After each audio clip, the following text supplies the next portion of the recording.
Hello guys, स्वागत है आपका सिटीजन जी चैनल पर। और आज आप देखने वाले हो हाल ही में रिलीज हुई नेटफ्लिक्स की हॉरर वेब सीरीज बेताल। इसे प्रोड्यूस किया है शाहरुख खान ने और इसके साथ ब्लम हाउस का भी नाम जुड़ा है और ब्लम हाउस हॉरर में एक बहुत ही बड़ा नाम है। इसे लिखा है पैट्रिक ग्राहम और सुहानी कंवर ने और डायरेक्ट किया है पैट्रिक ग्राहम और निखिल महाजन ने। पैट्रिक ग्राहम इससे पहले भी हमें एक हॉरर वेब सीरीज दे चुके हैं जिसका नाम है घूल, और वो भी नेटफ्लिक्स पर ही रिलीज हुई थी। इसमें लीड रोल्स में दिखाई दिए हैं विक्रम कुमार सिंह, अहाना कुमरा, सुचित्रा पिल्लाई और जितेंद्र जोशी। तो बेसिकली ये एक ज़ॉम्बी हॉरर वेब सीरीज है और इसमें हमें ईस्ट इंडिया कंपनी के ब्रिटिश सोल्जर ज़ॉम्बीज दिखाए गए हैं और हम उन्हें एग्जैक्टली ज़ॉम्बी नहीं कह सकते। वो ऐसे अनडेड क्रिएचर्स हैं जिनमें बहुत सारी एबिलिटीज़ भी हैं। सिंपल वे में हम उन्हें ज़ॉम्बीज और वैम्पायर्स का कॉम्बिनेशन कह सकते हैं। इस वेब सीरीज में टोटल 4 एपिसोड्स हैं जो कि लगभग 45 मिनट्स के हैं, यानी ये एक 3 घंटे की मूवी है। अगर आपने अभी तक ये वेब सीरीज नहीं देखी है तो मैं आपको इंसिस्ट करूंगा कि एक बार आप ये वेब सीरीज जरूर देख लें, क्योंकि इंडिया में ऐसा कुछ बनता नहीं है और अगर हम अप्रिशिएट नहीं करेंगे तो आगे बनेगा भी नहीं। वीडियो के एंड में मैं आपको अपना ओपिनियन भी बताऊंगा। तो स्पॉइलर वार्निंग के साथ जल्दी से स्टोरी शुरू करते हैं।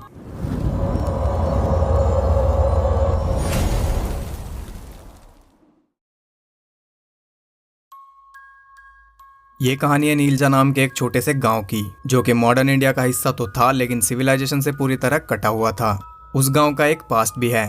ब्रिटिश राज के टाइम पर एक ब्रिटिश बटालियन वहां के बेताल पर्वत में एक सुरंग बना रही थी। उनका लीडर था कर्नल जॉन लिंडॉक।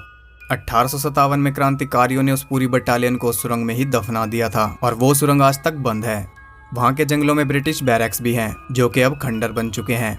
उस गांव के लोग किसी बेताल की पूजा करते हैं जो कि उनके मुताबिक कर्नल लिंडॉक ही है, और उसकी पूजा वो इसलिए करते हैं ताकि वो सुरंग के अंदर सोया रहे, और साथ ही वो इस बात का भी ध्यान रखते हैं कि वो सुरंग किसी भी हाल में खुलने ना पाए, क्योंकि उनके हिसाब से अगर वो खुल गई तो अनहोनी हो जाएगी।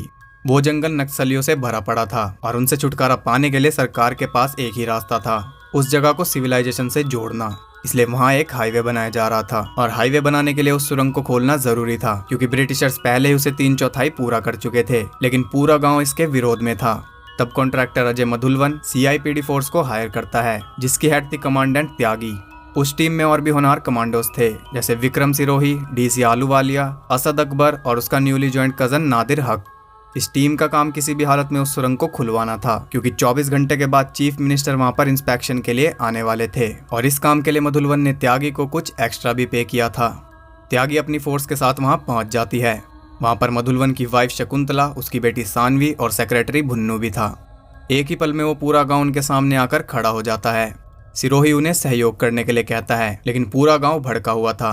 वो सब उनके ऊपर पत्थर फेंकने लगते हैं, तब मजबूरन उन्हें लाठीचार्ज करना पड़ता है। वो एक एक करके सभी गांव वालों को बस इसमें बैठा देते हैं, लेकिन पुनिया नाम की लड़की अपने पति के साथ वहां से भागकर एक बैरक में चली जाती है, जहां पर कुछ और गांव वाले भी छुपे हुए थे। विलेज को खाली करने के बाद सिरोही अपनी टीम को लेकर सुरंग की तरफ बढ़ता है और वर्कर्स भी अपना काम शुरू कर देते हैं, उस गाँव को डिस्ट्रॉय करके। सुरंग के पास पहुंचकर वो देखते हैं कि कुछ गाँव वाले उसके सामने खड़े थे। उनमें पुनिया और उसका पति भी था। सबसे आगे एक बूढ़ी औरत खड़ी थी जिसे वो मौसी कहते थे। जैसे ही कमांडोज आगे बढ़ते हैं, गांव वाले उनके ऊपर बंदूकें तान देते हैं। वो सब जल्दी से कवर ले लेते हैं। त्यागी ये सब उनकी बॉडी पर अटैच कैमरा से देख रही थी। अम्मा उन्हें चेतावनी देती है कि इस पहाड़ में भूत रहता है, इसलिए इस सुरंग को बंद ही रहना चाहिए। मुधलवन के पास टाइम नहीं था, इसलिए उसके कहने पर त्यागी सिरोही को ओपन फायर का ऑर्डर दे देती है, लेकिन सिरोही कोई एक्शन नहीं ले रहा था। तब मुधलवन भुन्नू को इशारा करता है और वो अपने बैग में से एक डेटोनेटर निकाल कर उसका बटन दबा देता है। कमांडोज के बिल्कुल पीछे बॉम्ब ब्लास्ट होता है और वो सोचते हैं कि ये उन गांव वालों का ही काम है। वो बिना कुछ सोचे समझे ओपन फायर कर देते हैं, जिसमें सारे गांव वाले मारे जाते हैं सिवाय पुनिया और उसके पति के। वो उन दोनों को अरेस्ट करके ले जा रहे थे। तब त्यागी सिरोही को उन्हें मारने के ऑर्डर्स देती है, क्योंकि वो कोई सबूत नहीं छोड़ना चाहती थी। सिरोही उन दोनों को गोली मारने ही वाला था, तब पुनिया उसे कहती है कि उस सुरंग को खोलना सबसे बड़ी गलती होगी। सिरोही उसे बताता है कि सुरंग खुल चुकी है और वर्कर्स भी अंदर जा चुके हैं, लेकिन अंदर से एक भी वर्कर की आवाज नहीं आ रही थी। अचानक एक वर्कर बाहर आता है और उसके हाथ में उसकी अतड़ियां थी। वो वहीं पर गिरकर मर जाता है। उसे देखकर त्यागी सिरोही को वापस टनल पर आने का ऑर्डर देती है और सिरोही पूरी टीम को लेकर टनल पर पहुंच जाता है। पुनिया और कांजी के पास वो यादव को छोड़कर आया था। त्यागी सोच रही थी कि सुरंग के अंदर नक्सली हैं और उन्होंने वर्कर्स को किडनैप कर लिया है, इसलिए वो कुछ कमांडोज को लेकर खुद अंदर जाती है और सिरोही को बाहर की सिक्योरिटी करने का ऑर्डर देती है। आलू सभी के कैमरास पर नजर रख रही थी। अंदर उन्हें ब्रिटिश फ्लैग्स मिलते हैं। उनके थोड़े आगे बढ़ते ही कैमरास में कुछ दिक्कत आने लगती है। वो देखते हैं कि उनके सामने कोई खड़ा था। जैसे ही वो पलटता है वहां पर अंधाधुंध गोलियां चलने लगती हैं और एक एक करके सभी कैमरास बंद हो जाते हैं। 2 कमांडोज किसी तरह बाहर आ जाते हैं, लेकिन वो कुछ भी बताने की हालत में नहीं थे। तब सिरोही अकेले ही अंदर जाने का फैसला करता है। हक भी उसके साथ जाता है। अंदर उन्हें त्यागी मिल जाती है और वो उन्हें ऊपर देखने के लिए कहती है। ऊपर कई सारे ब्रिटिश सोल्जर्स दबे हुए थे और अचानक वो सब जिंदा हो जाते हैं। ये देखकर वो दोनों जल्दी से त्यागी को लेकर वहां से भागने लगते हैं, लेकिन उनमें से एक हक को पकड़कर उसका पैर खाने लगता है।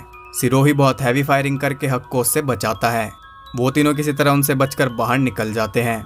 वो सबको वहां से भागने के लिए कहते हैं। जल्दी जल्दी में वो सब भागने लगते हैं, तभी पीछे से उनके ऊपर फायरिंग होने लगती है। किसी तरह बचते बचाते वो वहां से निकल जाते हैं, लेकिन वो देखते हैं कि किसी ने उनकी गाड़ियां भी जला दी थी। पुनिया और उसका पति यादव को घायल करके वहां से भाग चुके थे। उनके ऊपर लगातार फायरिंग हो रही थी। तब सिरोही पास के बैरक में जाकर छुपने का प्लान बनाता है। वो सब आगे बढ़ते हैं और किसी तरह बैरक तक पहुंच जाते हैं, लेकिन उसका दरवाजा अंदर से बंद था। अंदर वो ही दोनों थे। पुनिया कहती है कि जख्मी लोगों को बाहर ही छोड़ दो, क्योंकि उनका अंदर आना सभी के लिए हानिकारक साबित होगा। वो दरवाजा नहीं खोल रही थी और ब्रिटिश ज़ॉम्बीज भी वहां पहुंच चुके थे। वो ज़ॉम्बीज फिर से उनके ऊपर फायर करते हैं और गोली सीधा मधुलवन की वाइफ शकुंतला को लग जाती है। तब सिरोही उनकी तरफ बैकफायर करता है और आलू उस दरवाजे को शूट करके खोल देती है। 2 कमांडो शकुंतला की बॉडी को ले जाकर अंदर रख देते हैं। वो सब अंदर घुसकर दरवाजा लॉक कर लेते हैं। आलू सबके कैमरास को उतरवा कर चारों तरफ लगा देती है, जिससे उन्हें बाहर का हाल पता चलता रहे। सानवी अपनी मम्मी के लिए रो रही थी। तब सिरोही उसकी मम्मी को ढूंढने जाता है। वो एक बड़े से दरवाजे तक पहुंचता है जो कि अंदर से लॉक था। वो दोनों उसी के अंदर थे, लेकिन वो दरवाजा नहीं खोलते। इधर हक को भी होश आ जाता है। यादव उसके घाव पर टांके लगा देता है। हक को सिर्फ इतना याद था कि वो सुरंग के अंदर गए थे। उसके आगे उसे कुछ भी याद नहीं था। वो देखते हैं कि उनके दुश्मन बहुत ही पुराने जमाने की गोलियां इस्तेमाल कर रहे थे, फिर भी उन्होंने उनकी आधी फोर्स को खत्म कर डाला था। त्यागी भी अचानक अजीब बर्ताव करने लगी थी और उसके बाल भी सफेद हो गए थे, जो कि किसी को नहीं पता कि कैसे हुए। उन्हें लगता है कि शायद शॉक की वजह से हुए होंगे। उस बैरक में बिजली की भी सुविधा थी। सिरोही बैकअप बुलाने की कोशिश करता है, लेकिन कोई फायदा नहीं होता। अचानक कोई उन्हें आंसर करता है और उनसे छोटी लड़की मांगता है, यानी कि सानवी। सिरोही उससे पूछता है कि वो कौन है। जवाब में वो कहता है कि वो उन सबको फाड़ देंगे। सिरोही हक को मुधलवन और उसकी बेटी को वहां से ले जाने के लिए कहता है। उधर यादव मरे हुए दोनों कमांडोज की बॉडी को बाथरूम में रखकर वहां से जा रहा था। तभी वो दोनों उठ खड़े होते हैं और उस पर हमला कर देते हैं। यादव के चिल्लाने की आवाज सुनकर वो सब उसकी तरफ भागते हैं। वो देखते हैं कि यादव को किसी ने चीर फाड़ रखा था और वहां से चंद्रन और त्रिपाठी की लाशें भी गायब थी। वो सोचते हैं कि ये सब पुनिया का ही काम है। सिरोही किसी तरह उस दरवाजे को खोलने की कोशिश करता है। वो पुनिया के ऊपर उन लाशों के गायब होने का इल्जाम लगाता है। तब वो दरवाजा खोलकर उसे अंदर ले लेती है। सिरोही देखता है कि वो एक आर्टिलरी थी और गांव वालों ने उसे एक मंदिर बना रखा था और वहां उन्होंने शकुंतला की बॉडी को कीलों से ठोक कर रख रखा था। ये देखकर सिरोही उसके ऊपर गन तान देता है। पुनिया कहती है कि उन मुर्दों के काटने और खरोचने से ये बीमारी फैलती है, लेकिन उन्हें ये नहीं पता कि उनकी गोली से भी ये फैल सकती है या नहीं। इसलिए सेफ्टी के लिए उन्होंने शकुंतला के साथ ऐसा किया है। वो ये भी बताती है कि बाहर उन्होंने कुछ पुतले जला रखे हैं और इस बैरक के चारों तरफ हल्दी, नमक और बबूत की एक लाइन खींच रखी है। उन्हीं की वजह से वो मुर्दा यहाँ से दूर है।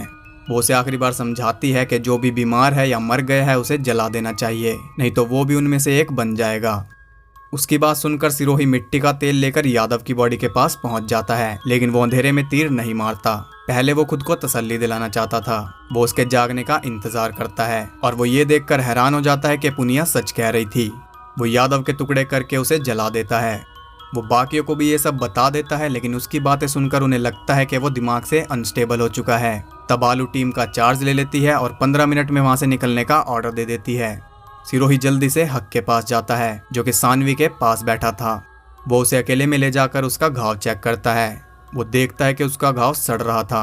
वो चुपचाप बेहोशी का इंजेक्शन निकालता है, लेकिन इससे पहले कि वो उसे बेहोश कर पाता, अकबर वहां पहुंच जाता है। अकबर उसे मारकर बेहोश कर देता है। जब उसे होश आता है तो वो खुद को बंधा पाता है। उधर हक भी उनमें से एक बनता जा रहा था। अचानक सानवी के कमरे का दरवाजा खुलता है और चंद्रन अंदर आ जाता है। वो दीवार से चिपक कर बिल्कुल उसके ऊपर पहुंच जाता है। सानवी वहां से चुपचाप निकलने की कोशिश करती है। तभी त्रिपाठी उसके बेड के नीचे से निकलता है। सानवी की चीख सिरोही सुन लेता है। वो किसी तरह खुद को आज़ाद करता है और सानवी के कमरे में जाकर उसे बाहर निकाल लेता है। पुनिया की मदद से वो चंदन और त्रिपाठी को अंदर ही बंद कर देता है। अब बाकी सबका सच्चाई जानने का वक्त आ चुका था। सिरोही उन्हें कहता है कि वो खुद जाकर चंदन और त्रिपाठी को देख सकते हैं। तभी हक वहां पर आ जाता है और उसे झूठा साबित करने की कोशिश करता है। वो अपने भाई अकबर को सिरोही को मारने के लिए कहता है। सिरोही कहता है कि हक की नब्ज को चेक करके सब पता चल जाएगा। आलू उसकी बात मानकर कौशल को उसकी नब्ज चेक करने के लिए कहती है, लेकिन अकबर किसी को भी उसके पास आने नहीं दे रहा था। तब पुनिया थोड़ी सी हल्दी निकालती है और हक के ऊपर फेंक देती है, जिससे उसका चेहरा जल जाता है। उसकी पोल खुल जाती है और वो कांजी के ऊपर हमला करके उसे मार देता है। सिरोही जल्दी से उसके ऊपर एक कपड़ा ढककर उसे पकड़ लेता है। वो उसे एक रस्सी से बांध देते हैं। तभी वहाँ बारिश शुरू हो जाती है और जो चीजें उन्हें मुर्दों से बचा रही थी उनके ऊपर पानी फिर जाता है। रेखा हटते ही एक मुर्दा बाहर ड्रम बजाने लगता है, मानो जंग का ऐलान कर रहा हो। उसके ऊपर ध्यान देने का वक्त किसी के पास नहीं था, क्योंकि अंदर वो सब खुद परेशानियों में पड़े हुए थे। वो चंदन और त्रिपाठी को पकड़ते हैं और कांजी के साथ उन दोनों को भी जला देते हैं और उन्हें पता चलता है कि वो सब एक दूसरे से जुड़े हुए हैं। उनके जलने पर हक भी तड़पने लगता है। हक को अकबर नहीं जलाने देता। उसे अभी भी लग रहा था कि वो उसका भाई है, क्योंकि वो अभी भी नॉर्मल इंसान की तरह बोल रहा था। वो उन्हें कर्नल की हिस्ट्री बताता है। वो कहता है कि ये रेजिमेंट ब्रिटिशर्स की सबसे पावरफुल रेजिमेंट थी, क्योंकि इसका लीडर लिंडॉक था। वो किसी भी कीमत पर अपनी बात मनवा लेता था और वो आज तक हारा नहीं था। इसी जीत के नशे ने उसे पागल बना दिया था। वो सब कुछ हासिल करना चाहता था। वो अकेला ही पूरे इंडिया पर राज करना चाहता था और इसके लिए उसने मदद ली काले जादू की।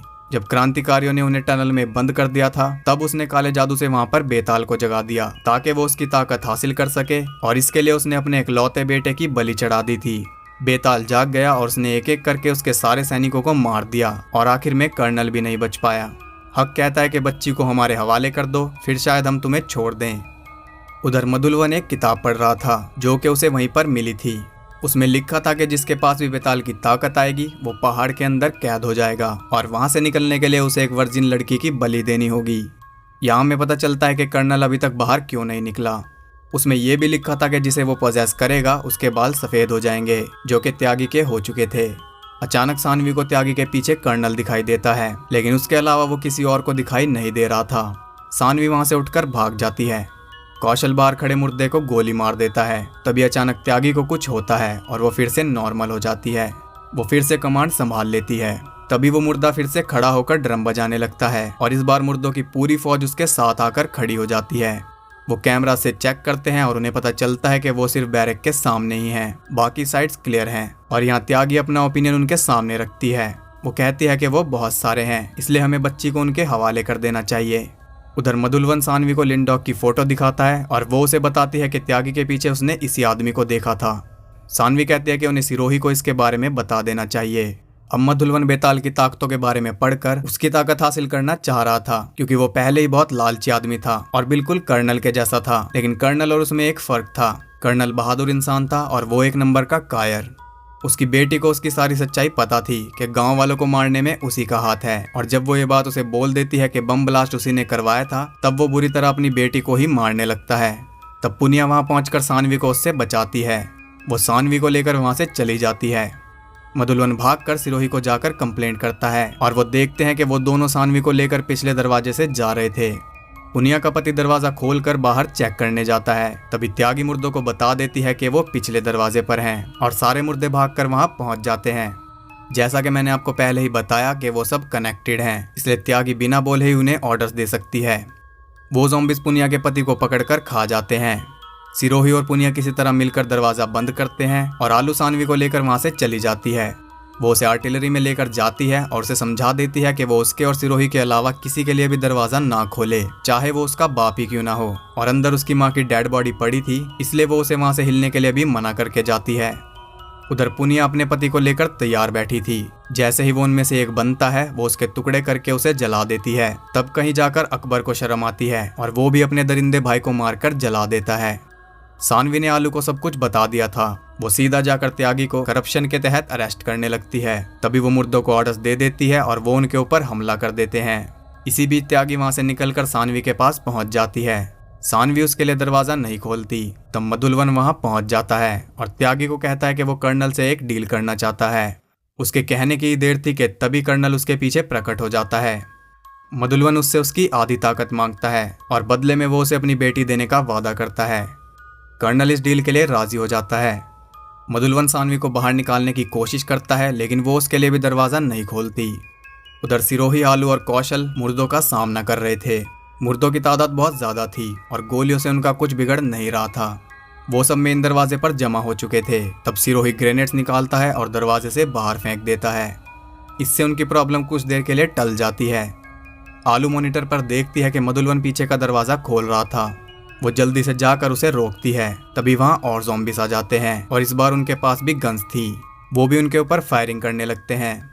उधर आलू मधुलवन से सच बुलवाने की कोशिश कर रही थी ताकि सिरोही को त्यागी की असलियत पता चल सके, लेकिन मौका मिलते ही मधुलवन चाकू से उसका गला काट देता है और दरवाज़ा खोल देता है। सारे मुर्दा अंदर घुसकर आलू को खाने लगते हैं, लेकिन मधुलवन को कोई भी नुकसान नहीं पहुंचाता क्योंकि अब वो कर्नल के लिए ही काम कर रहा था। सिरोही भी ये सब मॉनिटर पर देख रहा था। कौशल किसी तरह उसे संभालता है, लेकिन उसे बचाने के चक्कर में खुद भी मारा जाता है। सिरोही और भुन्नू आर्टिलरी तक पहुंच जाते हैं। वो दोनों तरफ के गेट बंद कर देते हैं, लेकिन उनसे वो उन्हें ज़्यादा देर तक नहीं रोक सकते थे। सिरोही सानवी को दरवाज़ा खोलने के लिए कहता है। तभी अंदर से उसकी माँ बोलने लगती है। वो सानवी को दरवाज़ा खोलने से मना करती है। वो धीरे धीरे सानवी की तरफ बढ़ रही थी। सानवी कंफ्यूज हो जाती है। बाहर वो जिंदगी और मौत के बीच में फंसे थे। सिरोही देखता है कि वो त्यागी थी जो सानवी की माँ से बुलवा रही थी। वो उसे मारकर बेहोश कर देता है। तभी शकुंतला रेंगते हुए सानवी के पास पहुंच जाती है और उसे देखकर सानवी जल्दी से दरवाजा खोल देती है और सिरोही और बुन्नू सही वक्त पर त्यागी को लेकर अंदर पहुंच जाते हैं। वो दोनों शकुंतला को ले जाकर उसके टुकड़े कर देते हैं। उधर अकबर और पुनिया भी जहाँ थे वहीं पर फंस चुके थे। मधुलवन बाहर निकल चुका था और एक बॉम्ब लेकर वो सुरंग में घुस जाता है। सिरोही त्यागी से अकेले में बात करता है, लेकिन त्यागी की जगह कर्नल उससे बात कर रहा था। वो सिरोही को अपने वश में करने की कोशिश कर रहा था और उसकी कोशिश कामयाब भी हो रही थी। तभी भुन्नू वहां पहुंचकर जल्दी से त्यागी को ढक देता है और सिरोही वापस होश में आ जाता है। त्यागी कहती है कि कर्नल की फौज पूरे जंगल में फैल चुकी है। जल्दी ही वो किसी और गांव तक पहुंच जाएंगे और किसी लड़की को उठाकर ले आएंगे। कर्नल फिर भी आज़ाद हो जाएगा। तब भुन्नू कहता है कि वो बहुत अच्छा इंजीनियरिंग स्टूडेंट था और वो किसी भी चीज़ को चलने लायक बना सकता है। सबसे पहले वो त्यागी को ढककर बांध देते हैं ताकि उसे कुछ भी पता ना चल सके। फिर बुन्नू वहां रखी तोप को ठीक करता है और उसमें बारूद और कीले भर देता है। सिरोही दरवाजे पर स्मोक फेंक कर दरवाज़ा खोल देता है। जैसे ही मुर्दा अंदर आते हैं वो फायर कर देता है और सभी के चीथड़े उड़ जाते हैं। फिर वो सब अकबर और पुनिया को बचाने जाते हैं। वो उन्हें भी बचा लेते हैं। सिरोही कहता है कि उन्हें कर्नल को ही मारना होगा क्योंकि उसके मरते ही ये सब भी मर जाएंगे। पुनिया उसे एक बैठक के बारे में बताती है। वहाँ पर भी गांव वाले बेताल को पूछते थे। वो सब बैरक से निकलकर चुपचाप आगे बढ़ने लगते हैं। सिरोही उन्हें नंबर्स दे देता है। वो 5 लोग थे, इसलिए सबको सीरियल वाइज नंबर मिला था। जब भी सिरोही अपना नंबर यानी कि 1 बोलता था, वो सब भी लाइन से अपना नंबर बोलते थे। ये इसलिए था ताकि वो सामने ध्यान देते हुए चल सकें और उन्हें पता भी चलता रहे कि सभी एक साथ हैं। सिरोही अपना नंबर बोलता है।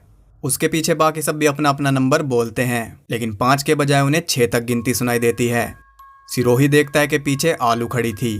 वो उसके पास जाता है और अपने चाकू से उसे चुपचाप मार देता है। वो सब बैठक में पहुंच जाते हैं। वहाँ एक नकली पुतला पड़ा था। पुनिया कहती है कि सानवी की जगह वो उस पुतले के अंदर बॉम्ब भर के कर्नल को दे देंगे और उसे ब्लास्ट करके मार देंगे। किसी के पास कोई और प्लान नहीं था, इसलिए वो उसके प्लान के साथ जाते हैं। तभी उन्हें वॉकी पर एक मैसेज मिलता है। वो सीएम के ऑफिसर्स थे जो कि चेकिंग के लिए आए थे। सिरोही उन्हें रिप्लाई करता है, लेकिन उन तक कोई मैसेज नहीं पहुंचता। तब अकबर और पुनिया उनके पास जाते हैं। जैसे ही वो उनके पास पहुंचते हैं, मुर्दा उनके ऊपर हमला कर देते हैं। अकबर और पुनिया दोनों कार में घुस जाते हैं और उन मुर्दों से गिर जाते हैं।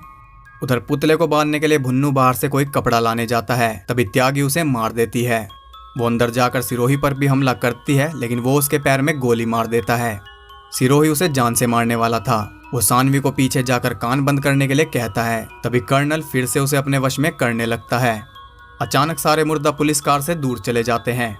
पुनिया और अकबर वापस जाते हैं तो वहाँ उन्हें सिर्फ त्यागी मिलती है, जो कि अब बिल्कुल ठीक थी और उनके सामने वो खुद को गोली मार लेती है। इसका मतलब कि कर्नल ने त्यागी को छोड़ दिया और अब वो विक्रम पर हावी है। विक्रम सानवी को खींचकर सुरंग में ले जा रहा था। ये देखकर अकबर वहाँ से चला जाता है, लेकिन पुनिया हिम्मत नहीं हारती। सिरोही सानवी को अंदर ले जाकर लेटा देता है। मधुलवन को भी वहीं एक केज में बंद कर रखा था। कर्नल सिरोही को ऑर्डर देता है और वो सानवी की गर्दन पर चाकू रख देता है। सानवी उसे सब कुछ याद दिलाने की कोशिश करती है और वो वापस होश में आ जाता है। तब खुद कर्नल लिंडॉक अपने असली रूप में वहां आता है और सिरोही का हाथ पकड़कर सानवी को मारने लगता है। उसके ऑर्डर्स ना फॉलो करते हुए सिरोही सीधा उसकी आंख में चाकू मार देता है। वो तड़पने लगता है तो उसकी पूरी फौज भी तड़पने लगती है। पुनिया अकेले उनका मुकाबला करने जा रही थी, तभी अकबर कार लेकर वहां पहुंच जाता है और वो दोनों सबको मारते हुए आगे बढ़ने लगते हैं। अंदर सिरोही को भी मुर्दे पकड़ लेते हैं और वो भी मारा जाता है, लेकिन मरने से पहले वो सानवी को बताता है कि उसके पास एक डेटोनेटर है और बॉम्ब उसके डैड के हाथ में है। मधुलवन सानवी को रोकने की कोशिश करता है, लेकिन वो बटन दबा देती है और लिंडॉक के साथ उसकी सेना भी मर जाती है। अकबर और सिरोही सानवी को कार में बैठाकर वहां से निकल जाते हैं। जैसे तैसे करके वो बच गए थे, लेकिन अचानक उनके रेडियो पर कई सारी डिस्ट्रेस कॉल आने लगती हैं। सानवी वो बुक पढ़ती है और उसमें लिखा था कि श्राइन में बेताल की पावर्स हैं और वो किसी भी कीमत पर डिस्ट्रॉय नहीं होनी चाहिए। अगर ऐसा हुआ तो बेताल का श्राप पूरी धरती पर फैल जाएगा और बेताल को बुलाने के टाइम पर जितने भी लोग मरे थे वो सब फिर से उठ जाएंगे और जिंदा लोगों को मार देंगे। यानी कि जब कर्नल ने बेताल को बुलाया था उस वक्त जितने भी लोग मरे थे वो सब फिर से जिंदा हो जाएंगे। उनके फोन में सिग्नल आ जाता है और वो उस पे न्यूज लगाते हैं। न्यूज से उन्हें पता चलता है कि पूरे देश भर में हमले हो रहे हैं और वो देखते हैं कि बहुत सारे ब्रिटिश जहाज उनकी तरफ आ रहे थे जिनमें मुर्दा सैनिक भरे पड़े थे और यहाँ पर यह सीजन खत्म हो जाता है। तो एंडिंग इसकी बहुत ह्यूज दिखाई है। अगर सेकंड सीजन बनेगा तो वो बहुत बड़े लेवल पर ही बनेगा। ये हमें ब्रिटिश जहाज़ों को देखकर पता चलता है। तो जब भी ज़ॉम्बीज़ का नाम आता है हमारे दिमाग में द वॉकिंग डेड या ज़ॉम्बीलैंड या ट्रेन टू बुसान जैसे प्रोजेक्ट्स आ जाते हैं और हमारी एक्सपेक्टेशन अपने आप ही बढ़ जाती हैं। कुछ ऐसा ही इस सीरीज के साथ भी लोग एक्सपेक्ट कर रहे थे, लेकिन सैडली इतना कुछ इसमें देखने को नहीं मिला। हॉरर से ज्यादा इसमें ड्रामा और इमोशन ऐड किया गया है। हॉरर तो बहुत ही कम है और कई सीन्स भी कुछ सेंस नहीं बनाते और ना ही कुछ डायलॉग्स। और ज़ॉम्बीज़ की शक्ल 1 सेकंड से ज्यादा कहीं पर भी नहीं दिखाई गई, क्योंकि अगर उन्हें ठीक से देखे तो वो बिल्कुल भी डरावने नहीं बनाए गए। तो इन चीज़ों में अभी भी बहुत प्रोग्रेस बाकी है और ये मैं क्रिटिसाइज नहीं कर रहा हूँ। क्रिटिसाइज करने बैठूंगा तो 1 घंटे की वीडियो उस पर ही बन जाएगी, लेकिन ये तो बेसिक चीज़ें हैं। अगर आप ज़ॉम्बी वेब सीरीज बना रहे हो तो सबसे पहले आपको अपने ज़ॉम्बीज़ पर ही ध्यान देना होगा और स्क्रिप्ट में उल्टी सीधी चीज़ें अगर जोड़नी है तो उनका कोई वैलिड रीज़न भी होना चाहिए। तो मैं ये तो नहीं कह सकता कि ये सीरीज बेस्ट सीरीज है, लेकिन हमारे पास ऑप्शंस भी कहाँ हैं। अगर इंडिया में बहुत सारी ज़ॉम्बी मूवीज या वेब सीरीज बन रही हो तब तो हम इसे कंपेयर करते हुए अच्छे भी लगते हैं, और द वॉकिंग डेड से तो हम इसे कंपेयर करने से रहे। ज़ॉम्बीज़ तो छोड़ो, अगर अच्छी हॉरर मूवीज या वेब सीरीज भी बन रही हो तब भी हम उनमें कंपैरिजन कर सकते हैं, लेकिन हॉरर के नाम पर इंडिया में गिनी चुनी मूवीज ही बनती हैं। तो हमें अप्रिशिएट करना चाहिए शाहरुख खान को, जिसने इस प्रोजेक्ट में पैसा लगाया। अगर इस सीजन को अच्छा रिस्पांस मिलेगा तो ही वो इसके अगले सीजन पर पैसा लगाएंगे, और क्या पता वो नेक्स्ट सीजन में चीज़ों को सुधार लें। बाकी सब आपके सामने है, आप अपना ओपिनियन कमेंट बॉक्स में बता सकते हो। अब बात करते हैं इसके टाइटल बेताल के बारे में। इंडियन माइथोलॉजी के हिसाब से वेताल एक ऐसी आत्मा होती है जो कि मरने के बाद जिंदा हो जाती है। वो किसी मुर्दा शरीर में भी दाखिल हो सकती है और जिस शरीर में वो जाती है वो सड़ना बंद हो जाता है। वेस्टर्न माइथोलॉजी में वेताल को हम वैम्पायर और ज़ॉम्बीज़ से कंपेयर कर सकते हैं। बेताल को हम सब एक बहुत ही पॉपुलर टीवी सीरीज विक्रम और बेताल से जानते हैं। उसमें बेताल एक आत्मा थी जो बार बार आकर राजा विक्रम के कंधे पर बैठ जाती थी। तो इसका रेफरेंस भी हमें इस सीरीज में देखने को मिला है। कर्नल ने त्यागी का कंधा ही जकड़ा हुआ था और वो जब भी दिखता था उसके पीछे ही दिखता था। साथ ही लीड कैरेक्टर का नाम है विक्रम सिरोही और विलन का नाम है बेताल। ये बन गया विक्रम और बेताल। और इस सीरीज के क्रिएटर पैट्रिक ग्रैहम ने ये सीरीज इंडियन माइथोलॉजी और विक्रम और बेताल शो से इंस्पायर होकर ही बनाई है। तो मैं यही कहना चाहूंगा कि अगर आपको ये सीरीज पसंद नहीं भी आई तब भी आप इसे अप्रिशिएट कर सकते हैं, क्योंकि हमें कुछ नया दिखाने के लिए एफर्ट्स भी लगे होंगे। आज ज़ॉम्बी सीरीज आई है, कल को वैम्पायर भी आएगी, लेकिन तब जब हम अप्रिशिएट करेंगे। तो आई होप कि आपको ये वीडियो और मेरी मेहनत पसंद आई होगी। अगर हाँ तो वीडियो को लाइक और एक कमेंट जरूर कर देना, और ऐसे ही इंटरेस्टिंग वीडियोस देखते रहने के लिए चैनल भी जरूर सब्सक्राइब कर लेना। तो मैं मिलता हूँ आपसे अगली वीडियो में, तब तक के लिए सबको बाय।